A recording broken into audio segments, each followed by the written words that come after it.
For this recipe, we're going to be making a good old-fashioned and non-triggering hamburger steak, otherwise known as taking a side of beef to ground town. To start, you'll need 8 ounces of ground beef because any worthwhile steak weighs at least a half pound. I get my beef from the Cost Plus store where they still have old school grinders, and I'll have to get rid of all these crevasses. If you're getting squared vacuum sealed ground beef, you won't have to do this part. Just squish and smash this together until you get a nice lumpy ball. Now we simply want to start pressing this out and straightening out the sides. That's right, build this beef up just to tear it back down, but like in a spinning motion. Do this for at least 30 seconds until your steak is perfectly symmetrical. You'll have to flip it a couple of times to achieve beef steak perfection. Once you're happy, or just tired of doing it, with how it looks, season it up generously with salt and pepper. Be sure to roll the edges around on the excess plate of S&P, and don't forget to season the other side. Now we're going to do one of those quote-unquote restaurant hacks that restaurants don't usually do. Since this is a super thick burger, we want to give it some room to expand by putting a crater into the middle of it. Once you're done fondling the beef, get a heavy bottom pan over medium-high heat. Once the pan has started putting off wisps of smoke, place that patty flat side down and begin to sear. We're not going to be cooking this steak on the burner the entire time, so while we're searing, get the oven preheating 325 degrees Fahrenheit. There's no real set time for the searing, but what I like to see is the crust starting to creep up the side before flipping. This took me about 4 minutes to achieve. Just a side note, my butane was running out and I didn't know it, so I had a small flame.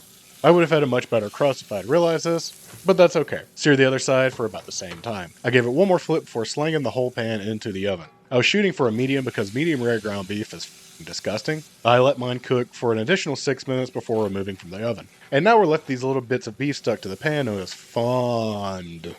We want to remove this to make our sauce, and the best way to do that is with some form of liquid. I went in with about 3/4 cups of beef stock and began scraping the bottom. I also turned the heat back on to medium. I want to get this stock reduced by at least half, and while it's reducing, I want to flavor it up with some optional garlic powder. About an 1/8 teaspoon should be enough. Once your beef stock has reduced down and all of that tasty fond has been disconnected from the pan, we can add about 1/3 of a cup of heavy cream and reduce again. Heavy cream is the cheat code to thick and creamy sauces without a bunch of ingredients. Once you can pull the sauce with your spatula across the pan like this, it is finished. Give it one last taste for salt and pepper and set aside and we can plate up this hamburger steak. Take your rested patty, which is definitely no longer medium. Thank you, carryover cooking. And top that with your luscious sauce. I grew up with hamburger steaks and there are a lot of dirty things I would do to have one. Like say, taking a side of beef to ground town. Let me get a finger of the sauce first. Oh yeah, passes the finger test. Now, let me grab a spoon and give this thing an actual taste. That's definitely not medium. If you look closely, you'll see something special. A juicy steak made of ground beef and simple sauce made of 3 ingredients. If you don't think that's special, then go ahead and keep living your convoluted life. Get your muffin tins out because it's time for beef muffins, or beefins for short. Start by seasoning the bottom of a couple of your muffin holes. I'm using steak dust from my company, Carnivore Companion. Link below. Feel free to season all of your holes if you're making enough beefins for the family. This recipe makes 2 muffins for that single, still-looking type who is tired of looking at your cat posters hanging above your TV while watching ER until you pass out. That's not me, I'm just a hungry little boy. Fill your muffin holes with about 3 ounces of ground beef and begin to spread it out. If you think this has looked grotesque, grow up. The goal for these is to make a beefy receptacle for other ingredients, but like handheld. Now that these have been formed, season them as you would any other hamburger patty. Put the muffin tin onto a sheet tray and then place it into an oven that's been preheated to 300 degrees Fahrenheit and allow it to cook for about 20 minutes. While that's cooking, let's make a couple different fillings. I wanted some jalapeno popper vibes in one of them, so I rough chop about 1/4 cup of sliced jalapenos. This is obviously an optional ingredient, but you can comment about your distaste for them below if you feel compelled to do so. Get these into a bowl and let's figure out this cream cheese situation. If you get cream cheese that's packaged like this, you'll see that there are guidelines telling you how much cream cheese is in each block. For this recipe, I'll be using the 2-ounce mark. This works better with room temp cream cheese, but don't be scared to put some elbow grease to get this combined. Set that aside and let's make another potential filling. Again, if you're offended by any of these ingredients, just remember that they are optional. Here I have a few white mushrooms I'm going to simply slice, and then dice. Beautiful. Now let's grab a little bacon and give that a dice as well. Feel free to use pre-cooked bacon if you want. I just enjoy cooking mushrooms in the bacon fat. Add the bacon to a cold pan and then set the temperature to medium-high. Add in the mushrooms as well with a pinch of salt so that we can start to draw out their moisture. Mushrooms are quite moist and we don't want a sopping wet filling, so please don't skip this step. Cook this stirring occasionally until your bacon is at your desired doneness. If you desire raw bacon, please turn off this video and get some psychiatric help. Once the bacon and mushroom mixture is cooked, set it aside because I hear my beefins screaming from the oven. Speaking of sopping wet, let's drain some of this grease and beef water from this pan. And I don't know why, but I was just surprised at how well they formed. I could have guessed that they would turn out nicely based on the pan I was using, but it was still surprising. IDK, bro. Now that we're done here, let's start filling those beefin' holes with our fillings. There should be about enough of these two fillings to make 2 beefins each. So, yeah, the fillings can make 4, 2 plus 2, yeah. And tasting these is quite nice. I've done plenty of stuffed meatballs and burgers in my life at this point, but having beefins is the experience I desire. It's almost like biting into a cupcake and getting the perfect amount of frosting in the bite. But in this case, it's more akin to a cheeseburger, because that's essentially what these are.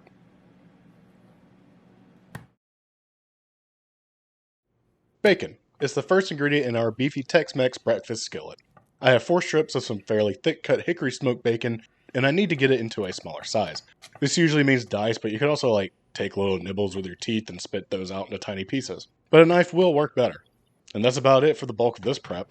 Throw that bacon into a heavy bottom pan that's set to medium-high heat and begin to render the fat. Once the bacon is slightly crispy, remove it from the pan and let it drain onto a paper towel. With all that bacon fat still in the pan, crumble up about 1 pound of ground beef, preferably 80-20. I reserve the bacon fat in hopes of imparting some of that bacon savoriness to the beef as well. You can go ahead and start breaking the beef up with a spatula, or again, you could take little nibbles with your tiny teeth to make the meat smaller, but I think the spatula is a better tool. Once the beef is nicely browned, do whatever you need to do to remove the excess grease from your pan. I suppose you could use your tiny mouth that houses your tiny teeth to slurp it up, but I think some sort of strainer would be the best option. Once the beef is strained, you can add it back to your pan with the heat set to medium. And we finally have the chance to add some seasoning. I'm using my taco seasoning, but I will leave a super simple taco seasoning recipe on screen now. You'll want to mix in about 1.5 teaspoons worth of the seasoning. Mix it around and let it cook for about a minute to get these spices a little toasty. Give it a taste for seasoning, and mine needed just a little touch more. Next up, add the first optional ingredient, which is about a tablespoon of some sliced green onions. I know I didn't show me slicing these bad boys, but I have to keep some sort of element of surprise for you. Once those are incorporated, reduce the heat to medium-low, and then add in 1.5 cups of beef stock. I was thinking about a shakshuka when I came up with this, hence the eggs. Oh wait, I haven't added the eggs yet. Make a few little wells for your eggs to live in, and crack those little guys right into their new homes. You can use your little forehead to crack these eggs, but the counter works just fine too. Once those eggs are nestled into their new homes, let the beef stock come back to a simmer and cover with a lid. It will take between 4 and 6 minutes for the eggs to steam. Perfectly cooked egg whites and nice runny yolks. Let's get this thing off the heat and finished up. Top it with your bacon, followed by some shredded cheddar that you preferably shredded yourself with those little fingernails or cheese grater. Continue on with a little optional sliced avocado, a few more fresh green onions, and a light sprinkling of your taco seasoning. And finally, the yolk reveal. Amazing. Okay, let's give this a taste. It's like a cross between a taco soup, a shakshuka, and a cheesy breakfast skillet, and it's just delightful. I hope you and your tiny little teeth enjoy this one. If we're going to be copying a restaurant recipe, we're going to need to pretend like we're working in that restaurant. That means getting some gloves on and a scale out. It doesn't have to mean that actually, just please wash your hands. Once those hands are clean, weigh out some 80-20 ground beef into 3-ounce balls. When doing research for In-N-Out's burger weight, I got too many answers to decide on which one is correct, so I just stuck with 3-ounce balls. Once those are weighed, cup one of your balls between your hands and begin to massage them until you're finished. And this is what the finished ball should look like. Not perfect, but unique. Once you've got your balls massaged, burst out that $20 griddle you bought a decade ago and crank it all the way up. If you have a Blackstone, even better. But you'll need some simple tools like a big old dang spatula and something to help press the burgers down, as well as some salt and pepper. This is a 90-10 salt to pepper ratio blend. And the last thing we'll need is some parchment paper squares to prevent my cheap spatula from sticking to the burgers. Slap one of your balls on the griddle, season with a little salt and pepper, flatten it with your spatula, and let it do its thing. It's time to flip when you can see the crust starting to form. Give it a flip, add some cheese, and continue on. It looks like In-N-Out takes 2 already cheesed patties and flips them onto each other. I figured that they would cook the patties and then throw a slice of trash cheese in the middle of them, but hey, this works for me too.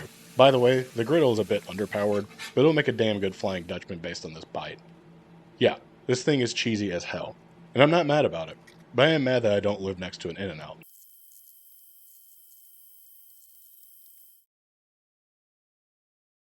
Time to deliver a pizza ball!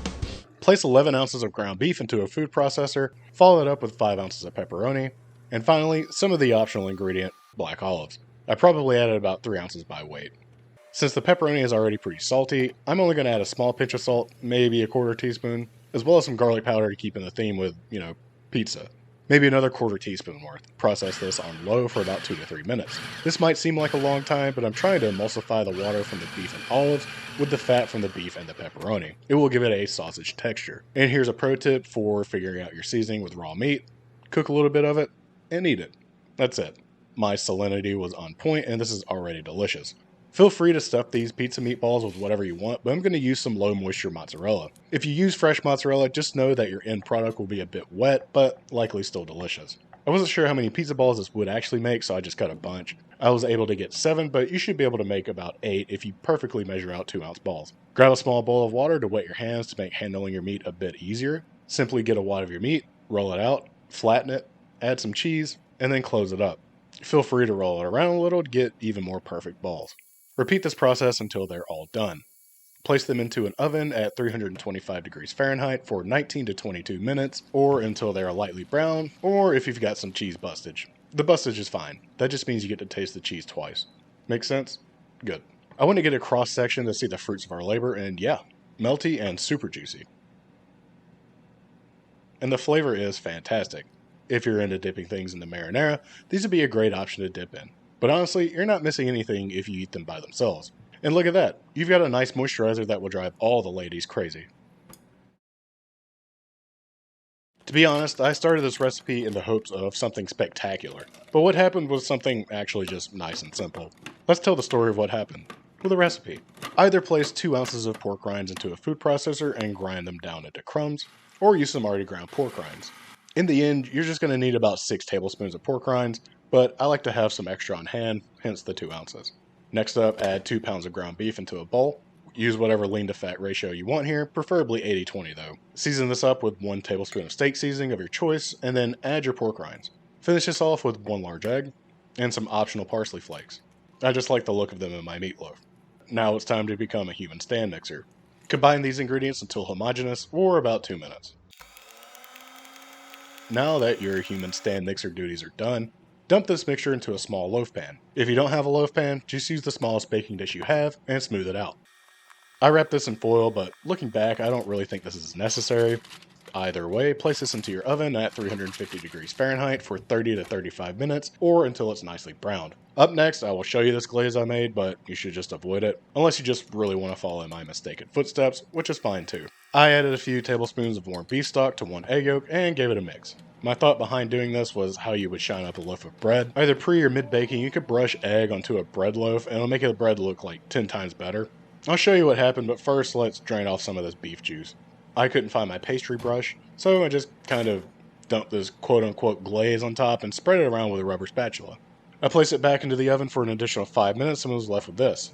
Pretty much the exact same meatloaf. But now with scrambled eggs at the bottom of the pan. That's fine. It was definitely worth a shot. Let's get this sliced up and onto a plate. It looks pretty good already, but I'm a little disappointed by the glaze. Let's just move on and give it a taste. It has a very nice and tight structure, just how I want it. It tastes fantastic and it's surprisingly juicy. Hey, come look at this. Just a little closer. Alright, you see this? That's right. Pickles. I tricked you. You thought it was just going to be more beef, didn't you? For this one, we're going to need some mini pickle spears, but you can also use pickle chips to make this as well. Once you've made your brine cucumber choice, lay some plastic wrap down onto your work surface, and then add 8 ounces of ground beef. Lay another sheet of plastic over it, and begin to press it out thin. If you don't want to use your hands, feel free to go snooping around your grandparents' bedroom and find one of those funny looking toys in the middle drawer, or anything cylindrical. Press the meat out to about a 1/4 inch thick and remove the top plastic. Feel free to season this beef up with anything, but I went with jalapeno ranch for some extra zest. No, not the soap. Next up, top this with some cheese, or not, I don't control your life. If you do add cheese, I suggest something with a stronger flavor like the smoked Gouda, otherwise it'll just kind of be there for no reason. Now that your beef is cheesed up, lay some of your pickles down, giving them some room in between because they all need a breather for what's about to happen to them. Cut the beef around each pickle evenly and pick it up to make a nice little tangy beefy package. Once all of these are done, place them onto either a foil-lined sheet pan or cast iron if you want some aesthetic points. Top them with a little more of your seasoning and then place them into the oven that's preheated at 325 degrees Fahrenheit for 11 to 13 minutes or until they are nicely browned. The pickles will likely come out for a little screen time while they're cooking, but that's okay. Get these onto a plate and let them cool off a little. This is the perfect time to make a quick sauce to dip these in. Simply add a 1/4 cup of sour cream, a couple teaspoons of your pickle brine, and a half teaspoon of seasoning of your choice, preferably whatever you use to season the beef with. Give this a speed/duration 2000% mix and taste. Mine's perfect, and I hope yours is too. Let's get some of this tasty sauce onto our plate, and we can finally give these a taste. If my plate's looking a little up in this frame, it's definitely because I forgot to hit record, and not because I dropped the plate. But yeah, these are tangy and rich, and the sauce just adds some smoothness to the whole experience. I wouldn't be mad to see these on a sampler platter.